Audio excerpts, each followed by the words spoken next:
Israel কার কাছে বেশি অস্ত্র? আজকে আমরা দেখব মধ্যপ্রাচ্যের দুই দেশ ইরান ও ইসরায়েলের অস্ত্র শক্তি। কার কাছে বেশি অস্ত্র, কার প্রযুক্তি বেশি শক্তিশালী এবং কার সামরিক ক্ষমতা অনেক এগিয়ে।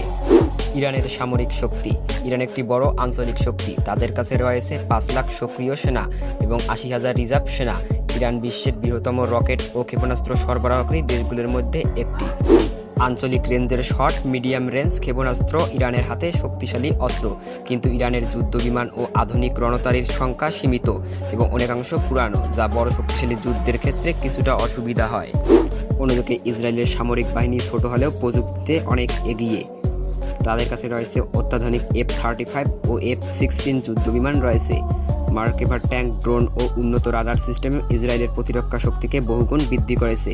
ইসরায়েলের আয়রন ডোম ক্ষেপণাস্ত্র প্রতিরক্ষা ব্যবস্থা দ্রুতগতিতে আকাশ থেকে আগত ক্ষেপণাস্ত্র ধ্বংস করতে পারে।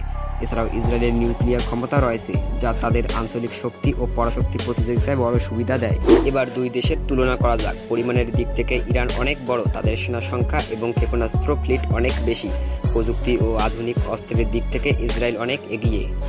তাদের যুদ্ধবিমান, ট্যাঙ্ক, ড্রোন এবং প্রতিরক্ষা ব্যবস্থা অত্যন্ত উন্নত, অর্থাৎ ইরান সংখ্যায় বেশি, ইসরায়েল শক্তিতে অনেক উন্নত। কোন দিক থেকে দেখুন, দুই দেশের ভিন্ন শক্তি আছে যা তাদের আঞ্চলিক শক্তির ভারসাম্য রক্ষা করে। এটি ছিল ইরান বনাম ইসরায়েলের অস্ত্রের তুলনা।